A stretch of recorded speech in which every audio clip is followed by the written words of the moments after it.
আমি M A হককে দিয়ে আলোচনাটা শুরু করতে চাই। যেহেতু সেনা অনুযায়ী বিচার হবে আমরা শুনতে পাচ্ছি। গতকালও আমরা এই বিষয় নিয়ে কথা বলছিলাম। তখন আমরা এমন একটা আভাস পেয়েছি যে আম স্বরাষ্ট্রমন্ত্রী যেহেতু বার্তা দিয়েছেন, এভাবে বিচারটা হবে। তবে আমরা গতকাল আলোচনার মধ্যে পাচ্ছিলাম যে আসলে সাধারণ জনগণ কতটুকু বুঝতে পারে বা আগেও কিন্তু এই মামলার অনেকগুলো জি, বিচার হয়েছে। জি, কিন্তু সেই এক্সাক্ট যে বিচারটা জনগণ চাচ্ছে বা আমরা জি। জানতে চাই সেটি কিন্তু হচ্ছে না। এত ধোঁয়াশা কেন এতদিন পরেও? আ অনেক ধন্যবাদ সামান্তা। আপনাকে একই সাথে আমার জুলাই আন্দোলনের সহকর্মী, সহযোদ্ধা রাশেদ খানকে অসংখ্য ধন্যবাদ। We fought together long days and I'm very grateful to Almighty Allah and thankful to him that Rashid Khan is appointed in a particular place where from he can serve the nation. যে প্রশ্নটা আপনি করলেন তার আগে আমি একটা prelude দিতে চাই এজন্য যে শহীদ রাষ্ট্রপতি জেনারেল জিয়া এই নামটা যখন উচ্চারিত হয় আমার শরীরের লোম দাঁড়িয়ে যায়, কারণ তাকে দেখে আমি সেনাবাহিনীতে যোগদান করেছিলাম। তার লিডারশিপ কোয়ালিটি, আন্তর্জাতিক মানের একজন নেতা, যিনি একটি বাংলাদেশের মতো রাষ্ট্রকে, বঙ্গুর রাষ্ট্রকে হুম, নেতৃত্ব দিয়ে একটা আকাশচুম্বী উচ্চতায় নেওয়ার সক্ষমতা ছিল যার, যার মধ্যে মাত্র 40 বছর বয়সে উনি রাষ্ট্রপতি হন এবং মুক্তিযুদ্ধে উনি ছিলেন sector commander as well as force commander, jet force commander, brigade commander. স্বাধীনতা যুদ্ধের যে স্বাধীনতার ঘোষণা যার মুখ দিয়ে বের হয়েছিল এবং সর্বপ্রথম ব্যক্তি যিনি বলেছিলেন উই রিভল্ট, জেনে শুনে যে রিভল্ট বলার প্রাশ্চিত্য কি হতে পারে, হুম, হুম। সরাসরি ফায়ারিং স্কোয়াড, সবকিছু জেনে শুনে, পরিবার কোথায় খবর নেই। আমি অল্প কয়েকটা কথায় বললাম যে কি পরিমাণ কি উদ্যোগ, মানে একটা নেতা ছিলেন, তার লিডারশিপ কোয়ালিটির শেষ ছিল না। মিলিটারি লিডার আবার পলিটিক্যাল লিডার, এই দুইটা কোয়ালিটির সংমিশ্রণ কিন্তু সাধারণত খুব কম মানুষের মধ্যে হয় এবং এমন লিডার, অনেস্টির পরাকাষ্ঠা উনি দেখিয়েছেন, হুম, হুম। 100% অনেস্ট। যে অনেস্টি আপনি যদি দেখেন সেই সময়ে, এখন তো আপনি তো জন্ম হয়নি তখন, অনেক এখন যারা দেখছেন এই অনুষ্ঠান তাদের হয়তো 50% লোক তারা দেখে নেই। হুম, হুম। একটা মাত্র প্যান্ট, মানে দেখবেন একই রকম ড্রেস পরে উনি যাচ্ছেন, তিনি পুরো বিশ্বকে নাড়া দিলেন, বিশেষ করে মুসলিম বিশ্বকে নাড়া দিলেন এবং ইন্ডিয়ার হেজিমনি সম্পর্কে তিনি খুব সচেতন ছিলেন। ইন্ডিয়া যে এই দেশকে কখনো গ্রহণ করতে চায় না স্বাধীন সত্তা হিসেবে, তিনি মুক্তিযুদ্ধকালীন সময় বুঝে ফেলেছেন এবং এর আগেও 65 হুম, হুম, হুম। 1965 যে ওয়ার করেছেন, দুইটা উনি পদক পেয়েছিলেন, সীতারাই জুড়া। আমি এগুলো বলতে গেলে অনেক সময় লাগবে। তো এই ধরনের নেতাকে আমাদের প্রতিবেশী দেশ কখনো বাঁচতে দিবে না। বিচারটা কি একমাত্র, সেনা আইনে হলে ভালো হ্যাঁ হবে সেটা নাকি আমি বলছি। সাধারণ আইনে ভালো এখন হবে? সেই সময় যে 81 সালের 30শে মে তাকে যে হত্যা করা হলো, হুম, হুম। সেই অল্প সময়ের মধ্যে মাত্র 18 দিনে বিচার কার্যটা হয়েছে যে একটা কোর্ট মার্শালের মাধ্যমে। সেটা কিন্তু জিয়া হত্যার বিচার হয়নি। হুম, হুম, হুম। যে বিচারটা হচ্ছে মিউটিনি, অর্থাৎ সেনা বিদ্রোহের বিরুদ্ধে বিচার হয়েছিল এবং সেই বিচারে আপনারা জানেন যে টোটাল 13 জনকে মৃত্যুদণ্ড দেওয়া হয়েছিল। এই মৃত্যুদণ্ডের মধ্যে একজন ছিলেন সেই মুজাফর সাহেব। সেই মুজাফর সাহেব, এটা নিয়ে পরে কথা বলবো। এখন সেনা আইনে প্রশ্ন করেছেন, সেনা আইনে বিচার যেহেতু যাকে হত্যা করা হয়েছে তিনি ছিলেন সামরিক বাহিনীর অফিসার হুম, হুম। এবং যিনি হত্যা করেছেন তিনিও সামরিক বাহিনীর কিন্তু অফিসার। আপনি কিন্তু বললেন যে তখন কিন্তু আসলে হত্যার বিচারটা হয়নি। হ্যাঁ, এবারও যে এমন হবে আমি না সেটা আসতেছি। আমরা আমি কিভাবে সেখানে আসছি। দেখেন এটা কিন্তু শুধু একটা মেজর মুজাফফরের মাধ্যমে একটা হত্যাকাণ্ডের বিচার নয়। হুম, হুম। এই বিচারটা একটা জাতির উন্মেষ ঘটার সাথে যে ষড়যন্ত্রগুলো জড়িত ছিল, জিয়া হত্যা নয়, একটা জাতিকে হত্যা করার একটা পরিকল্পনা ছিল। সেই জিনিসটাকে যদি উদ্ঘাটন করতে হয় শুধু সেনা আইনে বিচারের মাধ্যমে সেটা হবে না। এটাকে জয়েন্ট একটাই করতে হবে, ফার্স্ট ইন্টারোগেশন করতে হবে, শুধু আর্মির ইন্টারোগেশন হুম, না। হুম। ডেফিনেটলি আর্মি অথরিটি সেটা করছে, যত ধরনের ইন্টারোগেশন সেল আছে বাংলাদেশে তাদের সবাইকে নিয়ে সম্মিলিতভাবে একটা এই তদন্ত করতে হবে। তাকে মৃত্যুদণ্ড দিয়েই খালাস করলে হবে না কিন্তু, যেটা আগে করা হয়েছে। জি, এখন এটা করতে গেলে জি। আপনাকে, এম এ হক, আ আমরা এই ব্যাপারে আবারও পরে আসবো। কিন্তু আপনি বিএনপির নামে জিয়াউর রহমানের লিডারশিপের অনেক বন্দনা জি করলেন। জি আমরা সবাই আসলে এই ব্যাপারে জি, একমত। তবে আপনি নির্বাচনের সময় কেন বিএনপির কোনো প্রার্থী পার্সোনাল হলেন কোশ্চেন না? করবেন না।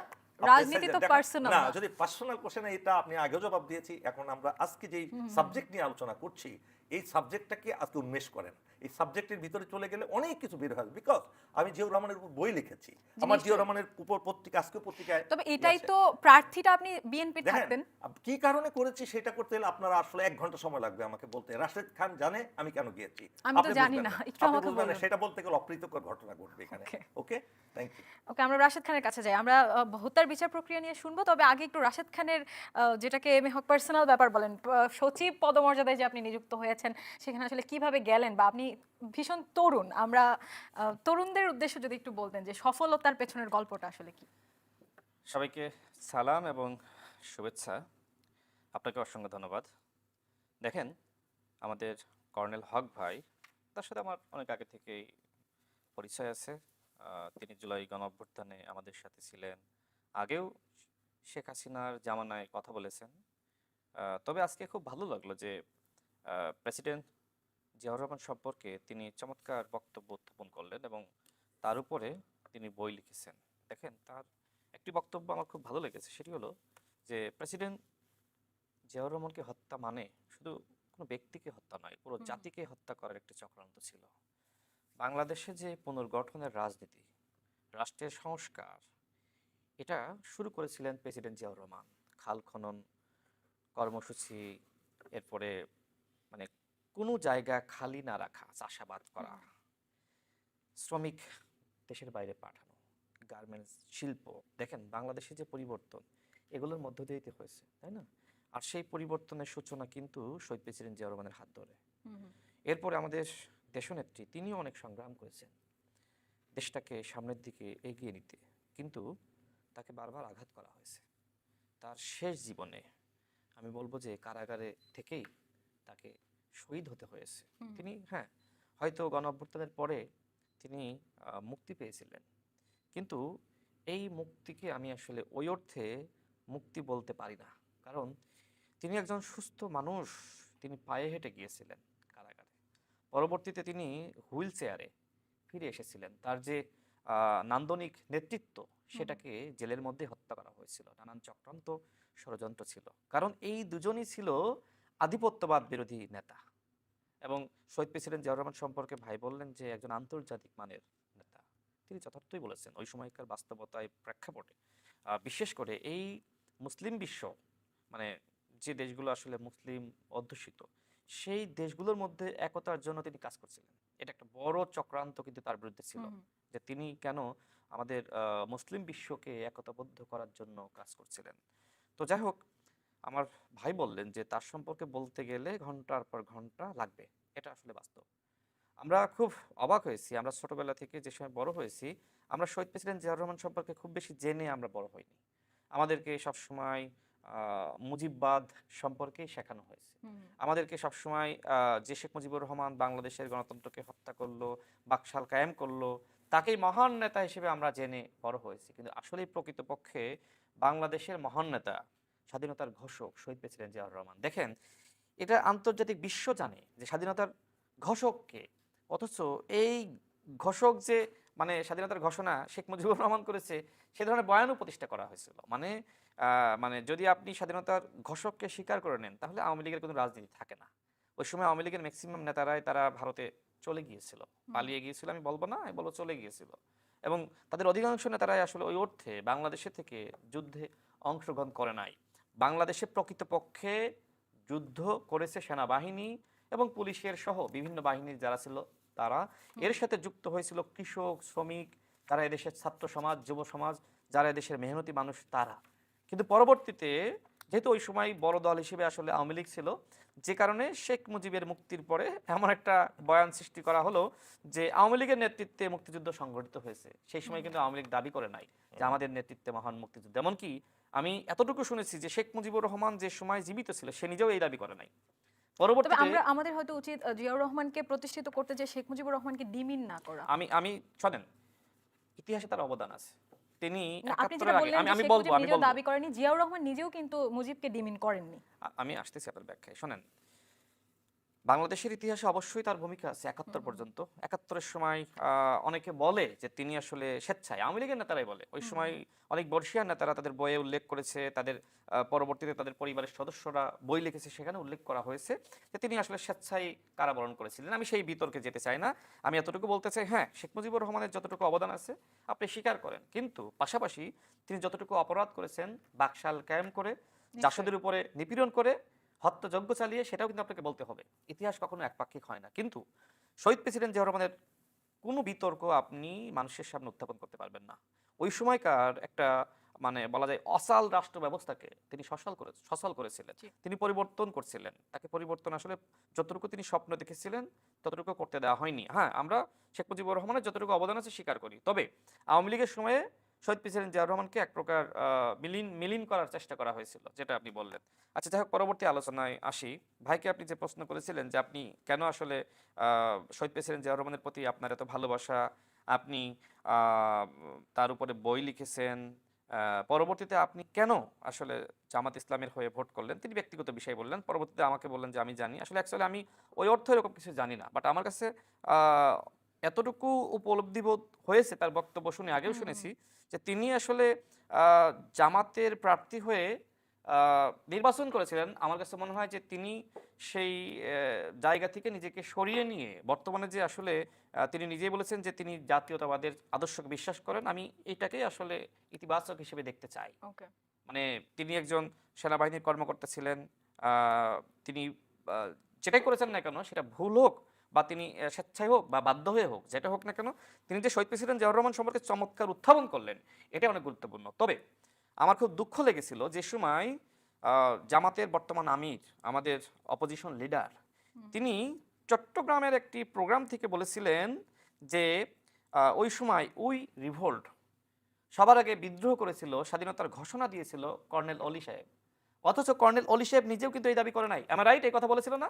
দেখে, আমি আমি ঠিক জানি না বলছেন কি না, বাট কর্নেল উনি এরকম একটা বক্তব্য না এসেছিল পরে আবার। না না বক্তব্য করে এরকম ছিল। এরকম একটা কর্নেল উনি কিন্তু জিয়াউর রহমানের অত্যন্ত ঘনিষ্ঠ ছিলেন এক্স্যাক্টলি, এবং সেটা কর্নেল আলাদা বিষয়, এবং কিন্তু স্টাফ অফিসার হিসেবে তার অনেক অবদান আছে জিয়াউর রহমানকে এই রিভোল্ট করার পিছনে উৎসাহিত করার। এটা হয়তো উনি বলেছেন, থাকতেই বা পারে না, ওই না, এটা আমি শুনি আমি শুনেছি, আমি শুনেছি, এটা সবাই পুরো জাতি শুনেছে। এবং আমি একটি আসলে মানে জামাতের অন্যান্য নেতাদের বক্তব্য শুনেছি, আপনার বিশেষ করে আপনার সাইদি সাহেব, তিনি আবার চট্টগ্রাম একটি প্রোগ্রাম থেকে, তিনি যে সময় আসলে জীবিত ছিলেন, তিনি নিজেই বলছিলেন যে এই চট্টগ্রাম থেকে আমাদের সাহসী সেনা কর্মকর্তা মেজর জিয়াউর রহমান তিনি কিন্তু স্বাধীনতার ঘোষণা করেছিলেন। তো জামাতের তো এখনো পর্যন্ত সব থেকে বড় নেতা তো দেলোয়ার হোসেন সাইদি সাহেবকে তো বলা হয়, আমার কাছে যতটুকু মনে হয় যে জামাতের সব থেকে এখনো পর্যন্ত বড় নেতা এবং যার প্রতি আসলে মানুষের একটা আকর্ষণ ছিল। তো তিনি এক কথা বললেন, আর বর্তমানের জামাতের আমির তিনি আবার মানে আমাদের ওই সময়কার নেতা, জামাতের নেতা দেলোয়ার হোসেন সাইদি সাহেব যে কথা বলেছিলেন তার উল্টো বক্তব্য দিয়েছিলেন। তার মানে কি? তার মানে জামাত ইসলাম আসলে না আমি প্রকৃতপক্ষে, কিন্তু পড়েছি বক্তব্যটা, আমি এটা যেটা বলেন বলছি নাই। এটা আমি দায়িত্ব নিয়েই বলছি, আচ্ছা, বক্তব্য আমি আচ্ছা, শুনেছি। আচ্ছা, আচ্ছা। সুতরাং আমি দায়িত্বশীল জায়গা থেকে আমি এখানে অন্য কোনো বক্তব্য দিতে পারি না। Right. তার মানে কি জামাত তার অতীতের আদর্শ থেকে ডে বাই ডে দূরে সরে যাচ্ছে। আরেকটি ব্যাপার বলবো, দেখেন এনসিপি তরুণ সেটা একটি তো রাজনৈতিক দল, আপনাদেরকেও বলা হয় যে জিয়াউর রহমানের আদর্শ থেকে আপনারা সরে যাচ্ছেন। সেই প্রশ্নের উত্তর পরে দিব। আচ্ছা শোনেন, এনসিপি নতুন একটি দল, তারাও নতুন বন্দোবস্তের কথা বলছে। হ্যাঁ, তাদের অনেকে শহীদ প্রেসিডেন্ট জিয়াউর রহমান সম্পর্কে ইতিবাচক বক্তব্য দেয়, এটা সত্য। তবে তাদের কতিপয় নেতা প্রায় বক্তব্য দিচ্ছে যে জিয়াবাদ, মুজিববাদ সব বাদ।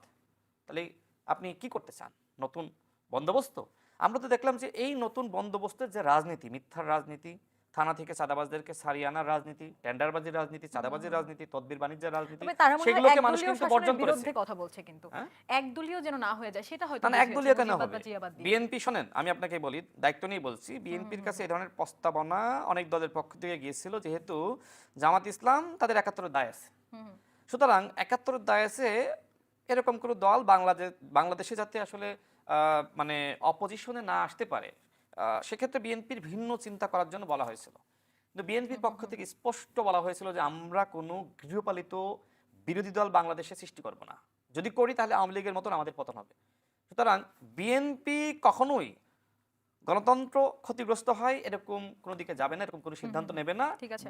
যারা এখন অপোজিশনে এসেছে তারা নিজেদের যোগ্যতাই এসেছে, এতটুকু আমি আমরা বলতে একটু চাই। যাই এম এ হকের সর্বশেষ বক্তব্য হলো, যেহেতু জিয়াউর রহমান সম্পর্কে আজকে আলোচনা হচ্ছে, আমার আসলে তার সাথে রাজনীতি করার সুযোগ হয়নি। আবার তার সম্পর্কে আমরা যে সময় বড় হয়েছি আমাদেরকে খুব বেশি জানতে জেনে দেওয়ার বড় সুযোগ হয়নি হয়নি। আসলে। আপনারও জি। নিশ্চয়ই হয়নি, আপনি হ্যাঁ, তো হ্যাঁ। আমাদের মতনই তরুণ একজন। তো সেক্ষেত্রে আমি মনে করি আমাদের পাঠ্যপুস্তকে এবং আমাদের ভাই বই লিখেছেন, ওই সময়কার যারা আছেন তাদের উচিত হবে জিয়াউর রহমান সম্পর্কে আমাদের মতন তরুণ যারা আছে এই জাতিকে আসলে জানানো, জি। পাঠ্যপুস্তকে তার সম্পর্কে আরো বেশি মানে বিস্তারিত তথ্যটা বর্ণনা, আসলে দেওয়া তথ্য উচিত। তুলে ধরা উচিত। ধন্যবাদ আপনাকে সর্বশেষ যে রাশেদ কথা, খান। যে প্রেসিডেন্ট জিয়াউর রহমানকে খুনের সাথে যে একজন জড়িত ছিলেন, খুনি মোজাফফর, তাকে ইতিমধ্যে এই গ্রেপ্তার ব্যাপারে করা আসবো হয়েছে। আমরা আপনার আমার কাছে। এক লাইনে শেষ করি, আমার কাছে মনে হয় যে তার কাছ থেকে হয়তো অনেক তথ্য জানা যেতে পারে, বিশেষ করে কেন তাকে হত্যা করা হলো। দেখেন, শহীদ প্রেসিডেন্ট জিয়াউর রহমানকে হত্যা করার মধ্য দিয়ে বাংলাদেশ যে এগিয়ে যাচ্ছিল সেটাকে আসলে রুদ্ধ করা হয়। আজকের বাংলাদেশে তিনিই হতে পারতেন মানে মাহাথির মোহাম্মদ। মালয়েশিয়া, সিঙ্গাপুর, কানাডার মতন একটি উন্নত রাষ্ট্র আমাদেরকে হতে দেওয়া হয়নি। তিনি বেঁচে থাকলে আমি দৃঢ় বিশ্বাস করি বাংলাদেশ প্রকৃতপক্ষে একটি উন্নত সমৃদ্ধ রাষ্ট্র হিসেবে বিশ্বের বুকে মাথা উঁচু করে দাঁড়াতে পারত। অনেক ধন্যবাদ রাশেদ খান। এম এ হক, রাশেদ খান যেটি বললেন যে জামায়াতে ইসলামীর দায় আছে একাত্তরে, এবং আমরা কিন্তু জামায়াতে অনেকের কাছে শুনি বা যারা বিএনপিকে অনেক ভালোবাসে বা জিয়াউর রহমানের আদর্শকে পছন্দ করে তারা কিন্তু বলেন যে জিয়াউর রহমানের রাজনীতি এখন বিএনপি করছে না। এটাকে আপনি কিভাবে দেখেন? হ্যাঁ, একটা খুব আমি রাশেদ খানের কথার সাথে একটু যোগ করতে চাই। দেখুন, আমরা ভুলে গেলে চলবে না, জামাত এবং বিএনপি এটা কিন্তু অনেকে বলতো যমজ ভাইয়ের মতো একটা দল। দেখুন, 1991 সালে যখন বিএনপি ক্ষমতা যেতে পারছে না, সংখ্যা গরিষ্ঠতা অর্জন করে নেই বলে, নিঃশর্তভাবে কিন্তু জামাত তাদের 18টা আসন নিয়ে বিএনপিকে সমর্থন করার ফলে তারা ক্ষমতায় যেতে পেরেছিল। যদি এই সমর্থনটা বিএনপিকে না করে আওয়ামী লীগকে করতো তাহলে কিন্তু আওয়ামী লীগ ক্ষমতায় যেত। ম্যাডাম খালেদা জিয়া কোনো দিন কোনো কাজ জামাতের ওই সময় আওয়ামী লীগ কতটি আসন পেয়েছিল? পরামর্শ ছাড়া করতেন না। না, বলছি ওই সময় আওয়ামী লীগ কতটি আসন পেয়েছিল? আওয়ামী লীগ পেয়েছিল মেবি আওয়ামী লীগ তো 32-33 এরকম 100 এরকম পেয়েছিল। যাই হোক, আমি এই প্রসঙ্গে যাবো না, বাট নিঃস্বার্থভাবে যেটা দিয়েছিল আমি সেই প্রসঙ্গে যাবো না। একটা যে তাদের ভিতরে যে একটা ঘনিষ্ঠতা, 2001 সালে আবার একসাথে ক্ষমতায় যাওয়া, টিল 5th অগাস্ট বিএনপি এবং জামাতের যে ঐক্য ছিল এটা তো ইতিহাস হয়ে থাকবে চিরদিন। এখন 5ই অগাস্টের পরে কেন হলো? এখানে কয়েকটা কারণ আছে। একটা হলো আন্তর্জাতিক চক্রান্ত, যে বিএনপি এবং জামাতের মধ্যে ফাটল ধরাতে পারলে তাদের জাতীয় ঐক্য থাকবে না, এটা হতে পারে। দ্বিতীয়ত হতে পারে যে বিরোধী দল তো এখন তো জামাত ইসলামী আর তা না হলে বিরোধী দলের আসলে তাহলে কারা বিরোধী বসতো? দল আর তাদের অস্তিত্বই থাকে না। যদি বিরোধিতা না করে তাহলে তো অস্তিত্বই থাকে না, তাহলে গৃহপালিত হয়ে যাবে তারা। সেই ক্ষেত্রে তাদের এটা আমি মনে করি না বিএনপি এবং দেখেন আমাদের মাননীয় প্রধানমন্ত্রী কিন্তু আজ পর্যন্ত কিন্তু কোনো ধরনের কথা উচ্চারণ করেন নাই। দেখেন, ইনি নির্বাচিত হয়ে প্রধানমন্ত্রী হয়ে সবার আগে দেখা করেছেন কিন্তু এই বিরোধী দলীয় নেতার বাসায় গিয়ে দেখা করেছেন, এবং তারা খুবই ঘনিষ্ঠভাবে কাজ করে যাচ্ছেন। এবং পার্লামেন্টের লাস্ট অধিবেশনে আমি গিয়েছিলাম, এই সেকেন্ড লাস্ট ডেতে I was there for a long time, এবং দেখলাম তাদের মধ্যে যে আন্তরিক ভালোবাসা সেটা আছে। এইটার মধ্যে বামপন্থীরা, বাংলাদেশের এই বামপন্থী দেশের শত্রু যারা, তারা এটার মধ্যে ফাটল ধরাতে চায়, নানাভাবে 71-এর বয়ান নিয়ে আসতে চায়। 71-এর বয়ান তো অনেক পুরনো। এখন আমরা যদি 36 জুলাইয়ের বয়ান না নিই তাহলে তো 71টাকে আনতে হবে, এবং 71টা আনা মানে হলো তারা আওয়ামী লীগকে আনতে চায়, এবং বামপন্থীদের কাজই হলো তারা আওয়ামী লীগকে প্রমোট করবে। এবং তবে 71 কে আওয়ামী লীগের একার আমাদের না। এটা তো আওয়ামী লীগ তো 17 বছর তাই বলেছে, জিয়াউর রহমানকে বলেছে পাকিস্তানের দালাল। তবে আওয়ামী লীগের সেই বানানো 71-এর বাইরেও কিন্তু আমাদের একটা 71 আছে। জিয়াউর রহমানের পদক পর্যন্ত বাতিল করেছে তারা। তাকে জিয়াউর রহমানের মতো লোককে বলেছে সে স্বাধীনতার ঘোষণা দেয়নি, শেখ মুজিব ওই ইয়েতে গিয়ে পাকিস্তানে বসে। তবে আপনি যে যমজ ভাইয়ের কথা বললেন বিএনপি এবং জামায়াতে ইসলাম, আমরা কিন্তু অনেক সময় শুনে থাকি যে জামায়াতে ইসলামকে আওয়ামী লীগ বিএনপি ইচ্ছে মতো ব্যবহার করেছে যখন দরকার হয়েছে। এটা ঠিক নয়। এটা দেখেন, এগুলো বামপন্থী বয়ান। বামপন্থীদের কোনো কথা বিশ্বাস করবে না, এরা শয়তানের খালাতো ভাই। এরা শুধু বাপ রে বাপ, এরা এদের ইতিহাস শেখ মুজিবকে ডুবাইছে বামপন্থীরা। বামপন্থীরা এই বাংলাদেশে এখন বামপন্থীদের রাজনীতি দুর্বল। বামপন্থীরা বামপন্থীরা হলো শয়তান, কিন্তু একা। শয়তানেরও বুদ্ধিমত্তা অনেক বেশি।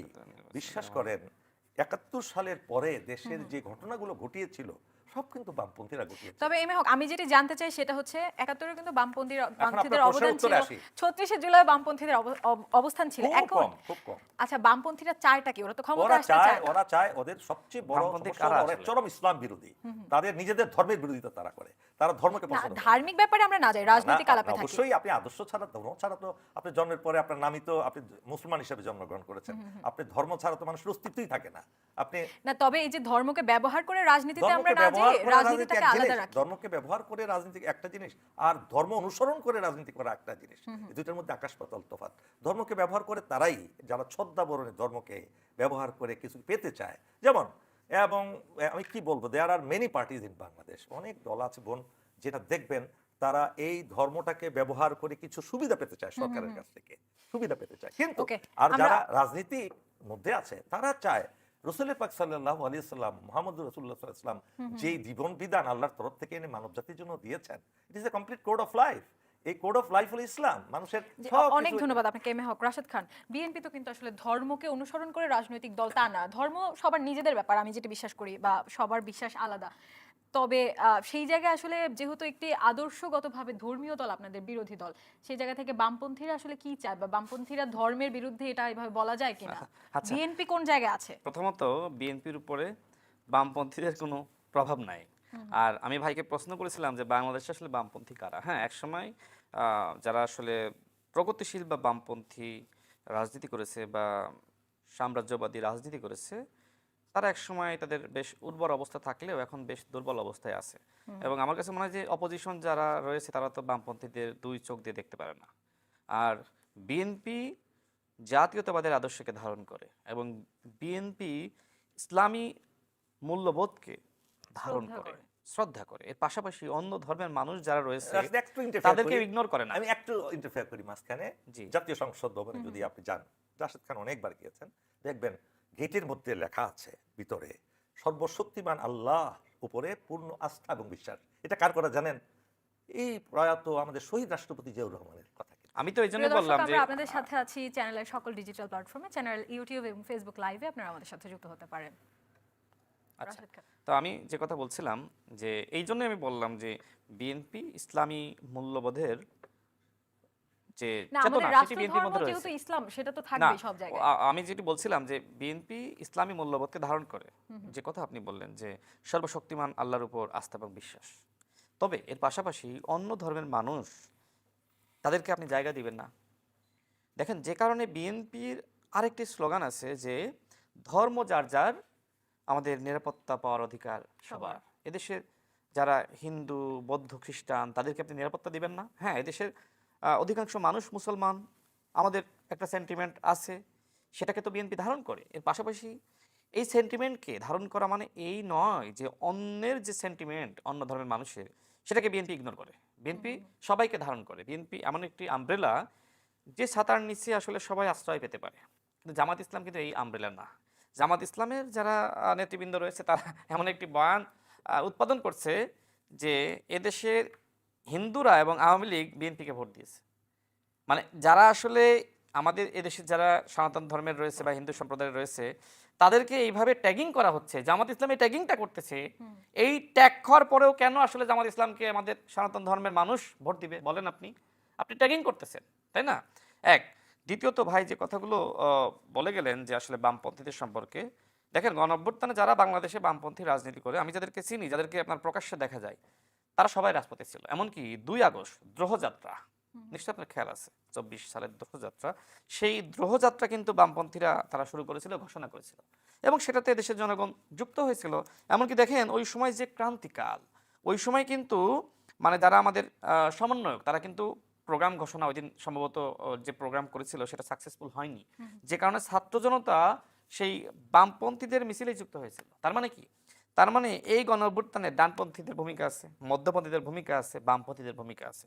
আমার মনে হয় যে ভাই যে কথাটা বললেন এটা অনুচিত। তিনি একজন সিনিয়র মানুষ, একটা ক্লাবের, সেনাবাহিনীর একটা ক্লাবের, রাওয়া ক্লাবের তিনি প্রেসিডেন্ট। আসলে এইভাবে যদি আমরা রাজনীতিকে বিভাজিত করি তাহলে সেটা ঠিক হবে না। তিনি আরেকটা কথা বললেন যে 71-এর বয়ান কেন বারবার আনা হয়। 71-এর বয়ানকে যদি বারবার না আনা হয় তাহলে স্বাধীন দেশ থাকে না, তাহলে ওই পাকিস্তানে আবার ফিরে যেতে হয়। এবং কর্নেল হক ভাই যে এখন কথা বলতে পারছেন, বাংলা ভাষায় কথা বলতে পারতেন না, উর্দু ভাষায় কথা বলা লাগতো, সে পাকিস্তানের নাগরিক হওয়া লাগতো। সুতরাং 71-এ আমাদের বারবার ফিরে যেতে হবে। তবে 71-এ ফিরে যাওয়া মানে এই নয় যে 24-কে ইগনোর করা। দেখেন আমাদের মাননীয় প্রধানমন্ত্রী যে কথা বলেছিলেন যে 71-এ আমরা স্বাধীনতা অর্জন করেছি, আর 24 আমাদের স্বাধীনতা রক্ষার আন্দোলন। তার মানে কি 71 এবং 24 একে অপরের পরিপূরক। আপনি একটাকে বাদ দিয়ে আর একটা ধারণ করতে পারেন না। জামাত ইসলামের প্রবলেমটা হলো যে 71-এ তারা দেশের স্বাধীনতা চায়নি, সুতরাং 71-এর কাছে গেলেই তারা হেরে যায়, তাদের কিচ্ছু থাকে না। যে কারণে তারা 24-কে যেভাবে আসলে ধারণ করে 71-কে তারা ওইভাবে ধারণ করতে চায় না। আমার কথা হলো আপনাকে দুইটাই ধারণ করতে হবে। 71-এ আপনি যে ভুল করেছেন এর জন্য আপনাকে স্পষ্টভাবে ক্ষমা চাইতে হবে। যতদিন না পর্যন্ত জামাত ইসলাম 71-এর ভুলের জন্য ক্ষমা চাইবে স্পষ্টভাবে জাতীয় সংসদে দাঁড়িয়ে, জামাত ইসলাম এই বাংলাদেশে ক্ষমতায় আসতে পারবে না। আজকে আমি চ্যালেঞ্জ করে বললাম।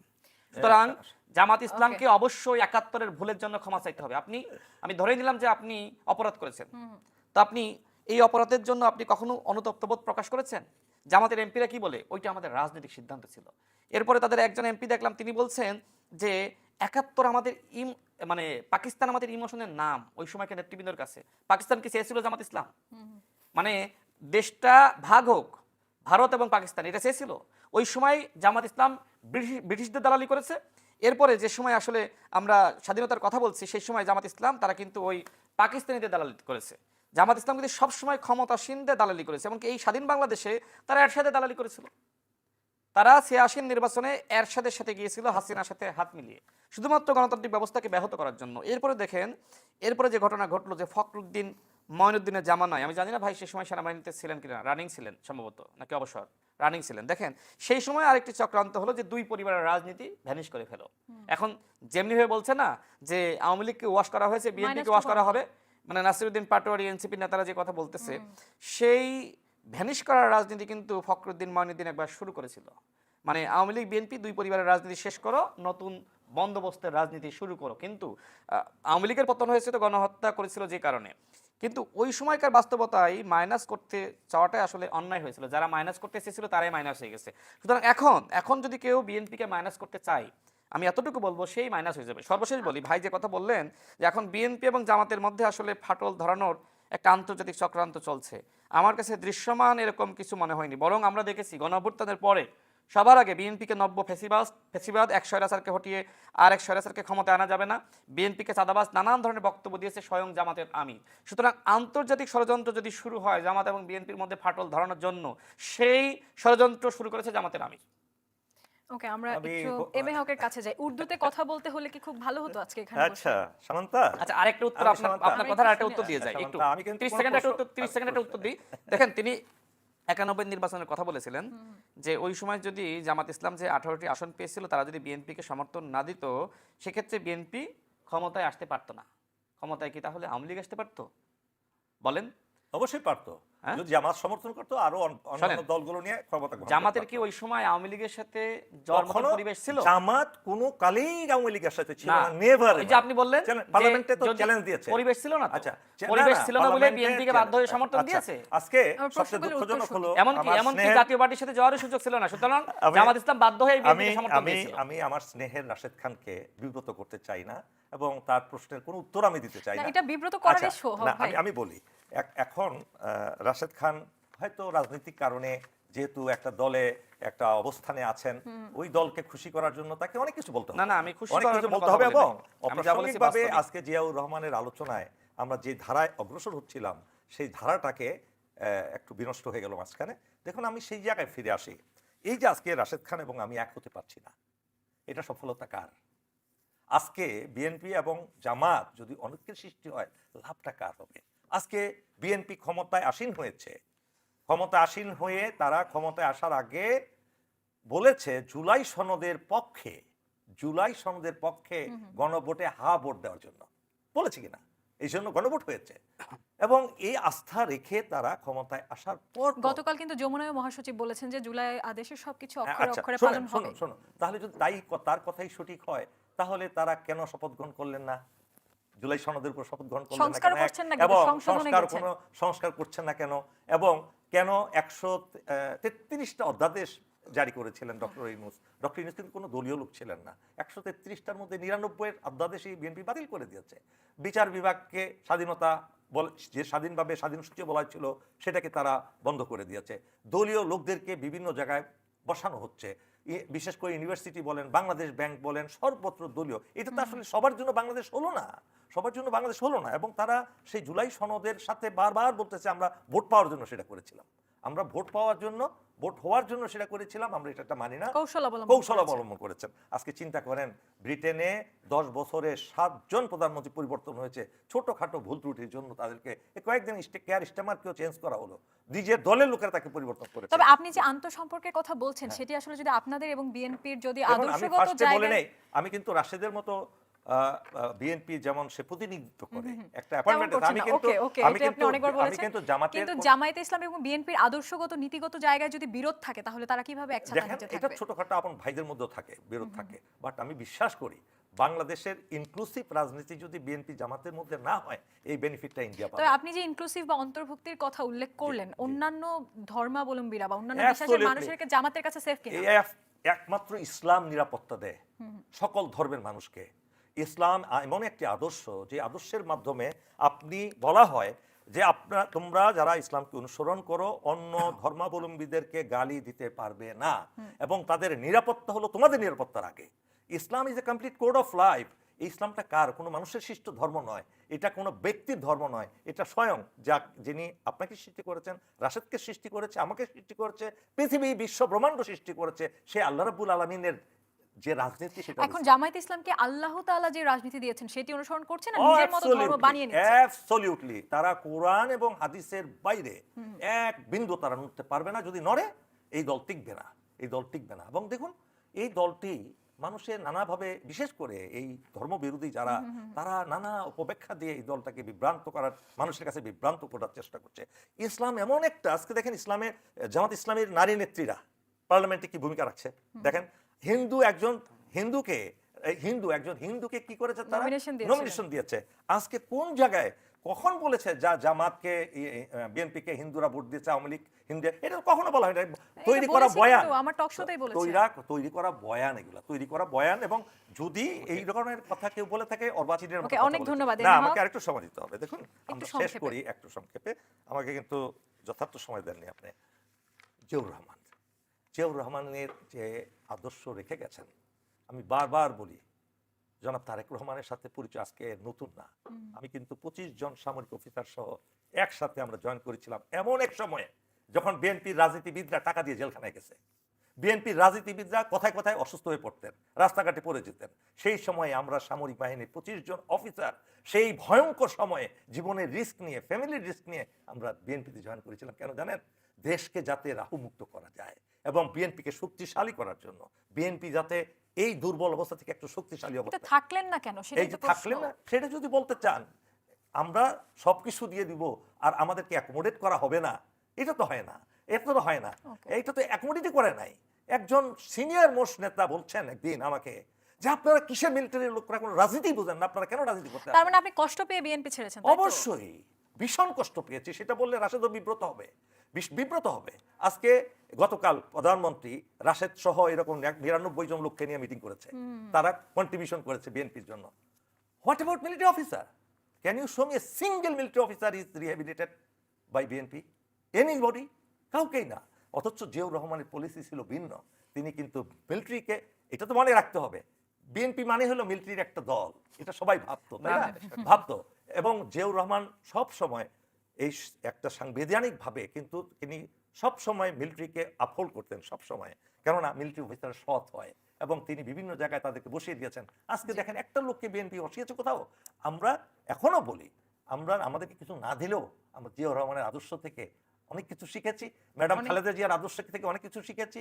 ম্যাডাম খালেদা জিয়া এবং জিয়াউর রহমানের আদর্শে যতক্ষণ পর্যন্ত বিএনপি প্রতিষ্ঠিত থাকবে, বিএনপি বাংলাদেশের রাজনীতি পপুলার থাকবে। যতক্ষণই তারা এই পথ থেকে দূরে সরে আসবে। রাশেদ আবার একটা বললো যে সবাইকে অ্যাকোমোডেট করে। জামাত অ্যাকোমোডেট করে না, 100% লোককে তারা অ্যাকোমোডেট করছে তাদের দলে। সব জায়গায় তারা যাচ্ছে, হিন্দু, বৌদ্ধ, খ্রিস্টান, মুসলমান, কোনো তো বিভক্তি করে না। কিন্তু তাও তো এই গুপ্তের আলোচনাটা যাচ্ছে না, কারণ এই যে আপনি গুপ্ত জামায়াত কথাটা তৈরি থেকে করছে ইলেকশন কারা? করে আপনি ওদের প্রশংসা করছেন। কি গুপ্ত করেছে? সেই সময় তো গুপ্ত বলতে কি? গুপ্ত বলতে কি বুঝান আপনি? হোয়াট ইজ গুপ্ত? এই যে নিজেকে না বলা, আপনি কি সেটা কে না বলছেন বলা? আপনি এখন কোন দলের অনুসারী? আমি কোনো দলেরই অনুসারী না। আমি একটা প্রতিষ্ঠানের প্রধান, সেখানে আমি রাজনীতি। তার মানে আপনি জামায়াত ইসলামী ছেড়ে দিয়েছেন? আমি কিন্তু আমি প্রথম আরেকদিন বলেছি, আমি কিন্তু নির্বাচনের পরে কিন্তু আপনাকে বলতে পারবেন না কোনো জায়গায় আমি কোনো রাজনৈতিক প্রোগ্রামে গিয়েছি। হ্যাঁ, আমাকে যখন কোথাও মূল্যায়ন করা হয় নাই। তাহলে ধরুন 5 বছর পরে আপনি আবার নির্বাচনের সুযোগ পেলেন, তখন আপনি কোন দলের হয়ে নির্বাচন করবেন? সেটা 5 বছর পরে বাঁচি কিনা, এখন যদি 63 বছর বয়স হয়েছে, তাই না? বাঁচবেন।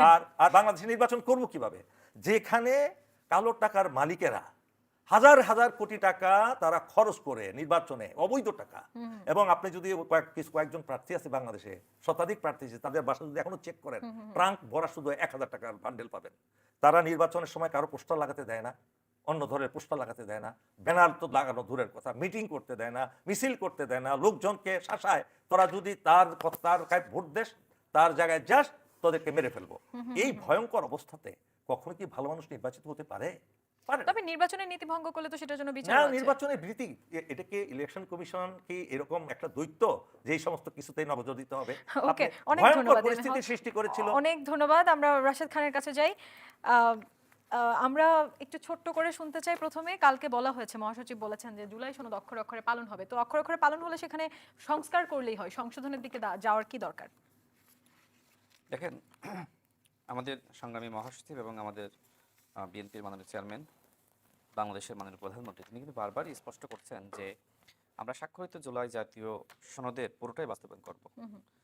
দেখেন, গণভোট অধ্যাদেশ নিয়ে বা জুলাই জাতীয় সনদ নিয়ে জনগণের সাথে সরাসরি প্রতারণা করেছে অন্তর্বর্তীকালীন সরকার। নিশ্চয়ই আপনার খেয়াল থাকবে যে সময় জুলাই জাতীয় সনদ বাস্তবায়ন আদেশ জারি করা হলো, এই জারি করার পরে লক্ষ্য করা গেল যে নোট অফ ডিসেন্ট উঠিয়ে দেওয়া হয়েছে। সে সময় বিএনপি প্রতিবাদ করেছিল।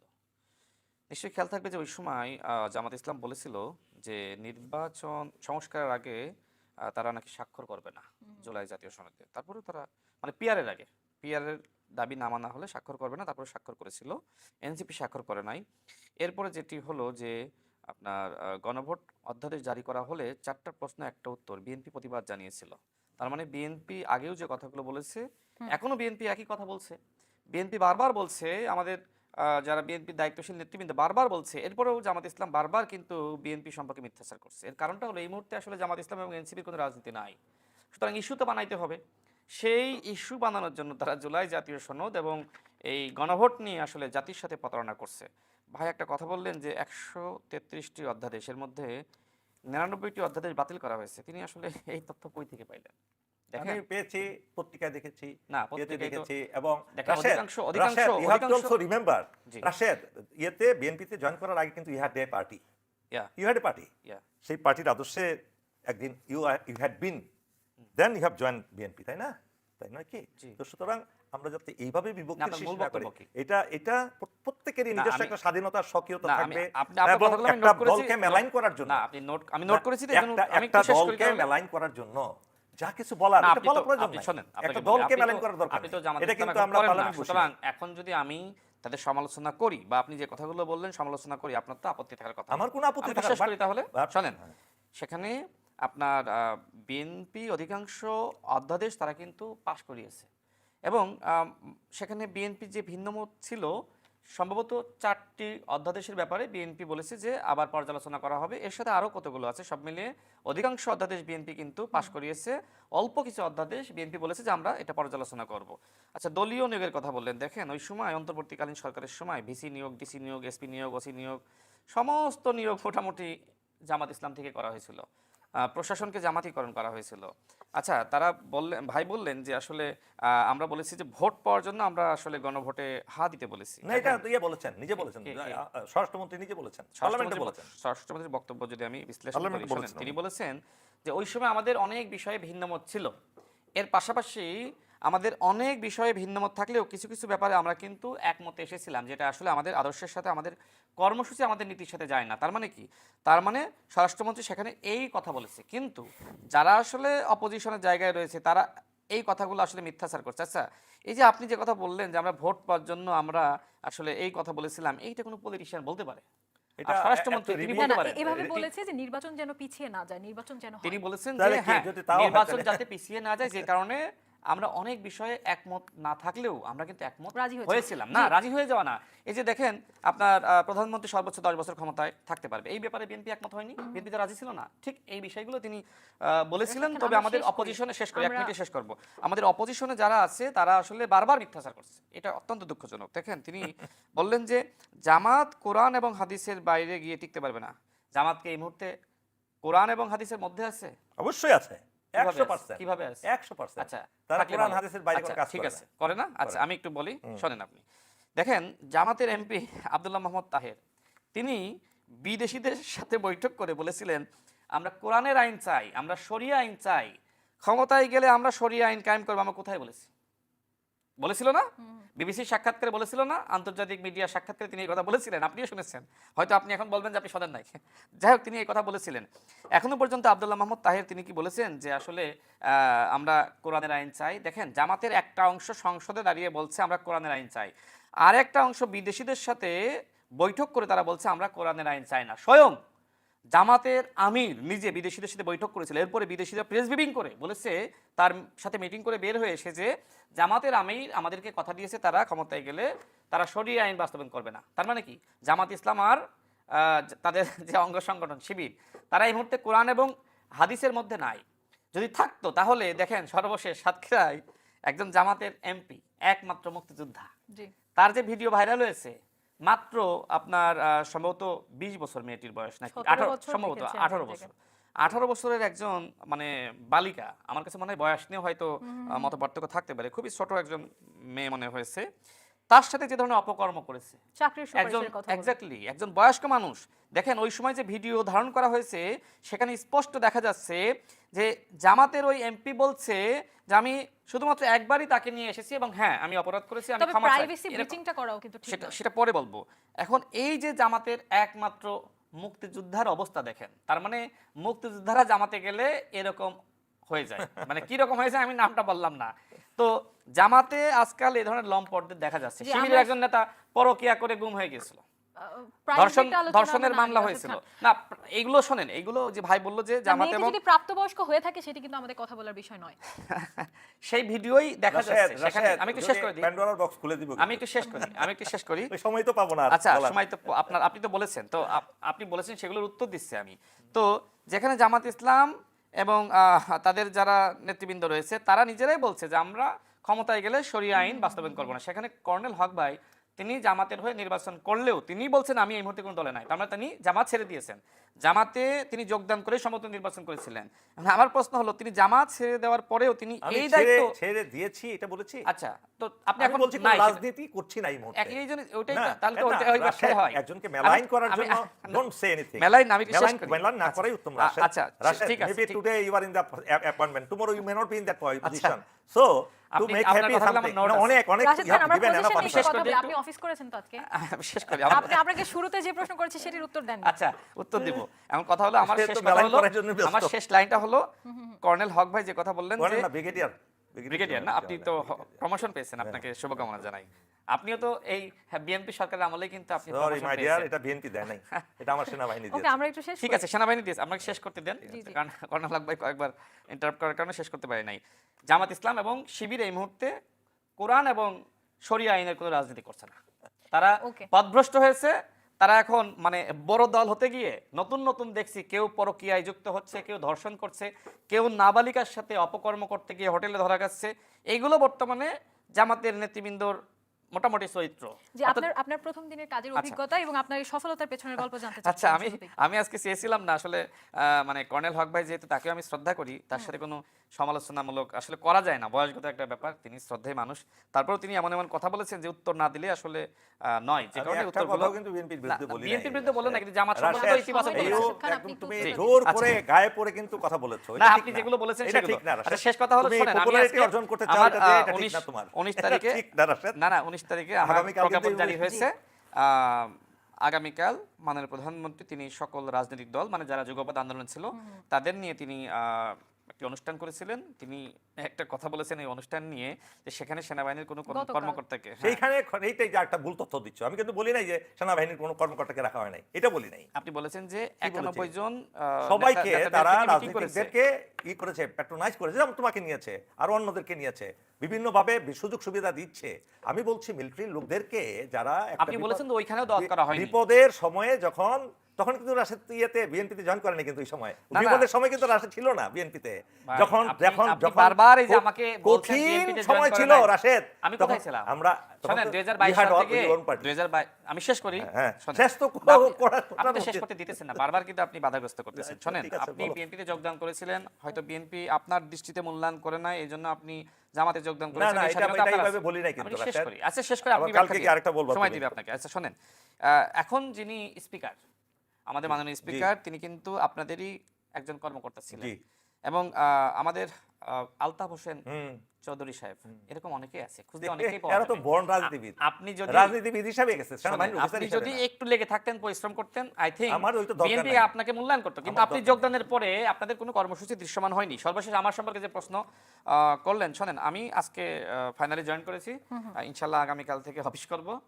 আমার জন্য দোয়া চাই, তবে ভাইকে আমি শ্রদ্ধা করি, রাজনৈতিক উত্তরগুলো দিয়েছি, ভাই যেন ঠিক আছে, ব্যক্তিগতভাবে না আমরা নেন। এবারে শেষ আমি আপনাকে করি। কষ্ট দেওয়ার জন্য কিছু বলি নাই, তবে আমি আপনার প্রতি একটা অনুরোধ, যেহেতু আপনি এই মুহূর্তে জামাত ইসলাম করেন না, দায়িত্ব নিয়ে জামাত ইসলামকে এইভাবে প্রমোট করিয়েন না, কারণ জামাত ইসলাম But ইতিমধ্যে তুমি তার যা যে আজকে চরিত্র, বলেছো, একটা সেটা সত্য কথা বলো না জামাত সম্পর্কে, একটা কেন? সত্য এই যে কথা এই যে আপনি defend সাতক্ষীরায় করতেন তাহলে। সাতক্ষীরায় না, যে না, অপরাধটা না, করেছে, এটা- না, সাতক্ষীরা যে একটা- এমপি, শুধু এটা এটা- কি এটা হাজারের এই মধ্যে যে একটা কুমিল্লা হতেই পারে। শিবিরের নেতা, এটা হতেই সে যে পারে। ধর্ষণ করেছে, এটা কি মিথ্যা? রাশেদ, এই যে যদি আপনি আমি বললেন যে তাহলে- আপনি কালো টাকার কথা তাহলে বললেন যদি না, আমি এরকম উদাহরণ না, দেই, তোমার কালো টাকার BNP কথা বললেন না, জামাতের একজন এমপি ঠাকুরগাঁও সম্ভবত তুমি তার একজন বাসা। দুইজন উদাহরণ তিনি হতে পারে না, তিনি কি রাশেদ। টাকা নিয়ে ধরা খাননি? রাশেদ, একজন দুইজন টাকা উদাহরণ নিয়ে ধরা দাও। খাননি? এই তোমার কয়জন ঋণ খেলাপি আছে জামাতের মধ্যে? অনেকেই আছে, বয়ন নামে ঋণ নাই, এরকম। যাতে ঋণ খেলাপি না হয়। তো দেখাও। এই যে মাসুদ ভাই, কি? তার বয়ন নামে নির্বাচন আগে ঋণ নিয়েছিল। তাহলে তোমাদের তো 90% ইয়াতে ঋণ খেলাপি। হ্যাঁ, 90%। হ্যাঁ। ঋণ খেলাপি মানে কি? ঋণ খেলাপি আমি কিন্তু ব্যাংকিং এন্ড যদি ইন্স্যুরেন্স খালি ডিপার্টমেন্টের খালি চ্যালেঞ্জ যদি থাকতো বাংলাদেশে, অনেকের এই এখনো এমপি পদ আসলাম বাদ চৌধুরীর যাবে। কথা বলছেন তো, তিনি কিন্তু অসংখ্য লোক আছে। 8 বছর জেলে ছিলেন। বিএনপি কে? করার কার কারণে তার ব্যবসা প্রতিষ্ঠান ধ্বংস করে দেওয়া কার হয়েছিল। কথা বলছেন? শেখ হাসিনা করেছিল। ওই যে আসলাম চৌধুরী ভাই, বিএনপি নেতা, হয়তো তার সম্পর্কে আপনি বলবেন যে আদালত তাকে আসলে না, এরকম শপথ না, গ্রহণ করতে অসংখ্য দেয়নি। আছে, রাশেদ, না, এটা তো অসংখ্য তর্ক একজন বিতর্কের কিছু নাই। আর তথ্য একজন উপাত্ত নিয়ে চলো এক যারা জায়গায় আমরা এমপি বসি। হয়েছে একজনও এবং নাই। হোক, আমি ছোট্ট একটা প্রশ্ন করে শেষ Okay, করি। fine. এই যে ভিডিওটির কথা আমরা শুনলাম, প্রাইভেসি ব্রিচ করার যেটি ব্যাপার, দুটি প্রাপ্তবয়স্ক মানুষ যদি একটা জায়গায় যায়, বা নৈতিকতা বা অনৈতিকতার নামে কিন্তু অনেকে প্রাইভেসি ব্রিচ করা হয়, এবং জামায়াতের পক্ষ থেকে ওটি অনেকবার করা হয়েছে। সো এবার হচ্ছে জামায়াত নিজেই সেটার শিকার হয়েছে। এটার ব্যাপারে আপনার অনুসন্ধান কি? দেখুন, এই যে প্রাইভেসি ব্রিচ তো বাংলাদেশে হাসিনার এমনভাবে করে গেছে, প্রত্যেকটা মানুষের নিরাপত্তা, ব্যক্তিগত কোনো নিরাপত্তা ছিল না, কথা নিরাপত্তা ছিল না, রেকর্ডিং মেশিন যখন চালুই ছিল, কে কি বলছে, কে কি করছে, এগুলো ছিল, এগুলো দিয়ে মানুষকে ধরার জন্য, এবং তাদের নিজেদের লোক দেখেই তারা উৎসাহিত করতো খারাপ কাজ করার জন্য, যাতে এই ভিডিও নিয়ে বলতো, দেখ যদি আমার কথা না শোনস, এটা কিন্তু দেখাই দিব। ঠিক এখন জামাত একটা বৃহৎ একটা দল, এখন তো এর সকল মানুষকে একসাথে একই আদর্শের মধ্যে সবসময় টিকে রাখা যায় নাই। এমনকি রসুল করিম সাল্লাল্লাহু আলাইহি ওয়াসাল্লামের সময়ও মুনাফিক হয়েছে, মুসলমানরা হয়ে নাই, শয়তানের পথে গেছে না, এই জন্য দলের দোষ হতে পারে না, এটা ব্যক্তির ব্যক্তিগত দোষ, জি। দোষ। অনেক সেই ধন্যবাদ ব্যক্তিগত আপনাকে। দোষকে দলের উপর না চাপানোই উত্তম। তবে ব্যক্তির বিরুদ্ধে ব্যবস্থা নিলে এই কথাগুলো আসতো না। রোজা এবং পূজা কি এক? How do you know that আপনি বলেন, রোজা এবং পূজা কি এক হইতে পারে? কে? রোজা এবং পূজা কি এক হইতে পারে? রোজা আর পূজার সাথে এটা সম্পর্ক কি? আমি আপনাকে প্রশ্ন রোজা এক জিনিস, পূজা আরেক জিনিস। অ্যাডভোকেট শিশির মনির কিন্তু বলেছিল মুদ্রার এপিট আর অপিট। এরকম প্রত্যেকটা এই যে রাশেদ, জামাতের আগামীকাল এমপি, কিন্তু তার তোমার বিরুদ্ধে নামে ব্যবস্থা এরকম নেওয়া হয়েছে। অসংখ্য কথা